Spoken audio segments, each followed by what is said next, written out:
రిషికొండలో నువ్వు చెప్పి hotel resort కార్యక్రమం ఏదైతే ఉందో 230 కోట్లు 240 కోట్లు అది బొద్దు విశాఖపట్నానికి నిజంగా ఆనిముత్యంగా ఉంది. అదే చంద్రబాబు నాయుడు యోగా కోసం యోగా గుర్తుందా యోగా ఒక్క రోజు ప్రోగ్రామ్ యోగాకు ఖర్చు పెట్టిందంట 330 కోట్లు.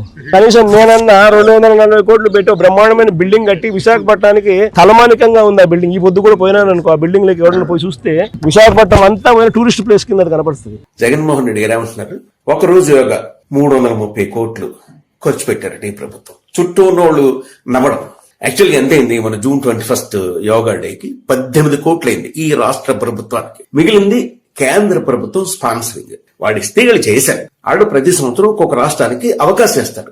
ఈ సంవత్సరం మనకి ఇచ్చారు. యాక్చువల్గా యోగాను అంత ఈజీగా తీసిపాడే ఉంటాయి. యాక్చువల్గా మంచి చెడ్డ పక్కన పెడితే ఈవేళ దానికి ఒక రూల్ ఉంది. శుభ్రం మంచి ప్రాణాయామం చేసి మంచి వాకింగ్ చేసి శుభ్రంగా మెడిటేషన్ చెయ్యగలిగితే ఖచ్చితంగా ఆరోగ్యంగా. ఆ మాత్రం ప్రచారానికి 18 కోట్లు ఖర్చు పెడితే 330 కోట్లు చేస్తారు. నోరు విప్పి తగ్గదు. పైగా అదే సందర్భంలో నేను ఏమంటాడినా ఋషికొండ ప్యాలెస్ కి మేము 240 కోట్లు ఖర్చు పెట్టి వైజాగ్ ఒక ప్రత్యేకమైన ప్యాలెస్ ఇచ్చామంటున్నారు. 240 కోట్ల.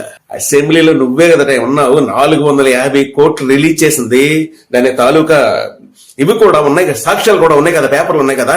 జూలై సినిమాలో బ్రహ్మానంద గారు దొంగోడు క్యారెక్టర్ వేస్తారు. రాజేంద్ర ప్రసాద్ అల్లు అర్జున్ తో ఉంటాడు. వీడొక దొంగ, దొరికిపోవడం వీడి ప్రత్యేకత. జగన్మోహన్ రెడ్డి గారు చూస్తుంటే సేమ్ అదే అనిపిస్తుంది. అబద్ధాలు చెప్పడం, మనకు దొరికిపోవడం ఈయనకున్న లక్షణం. రేపు నిజం చెప్పినా ఈయన జనం నమ్ముతారా?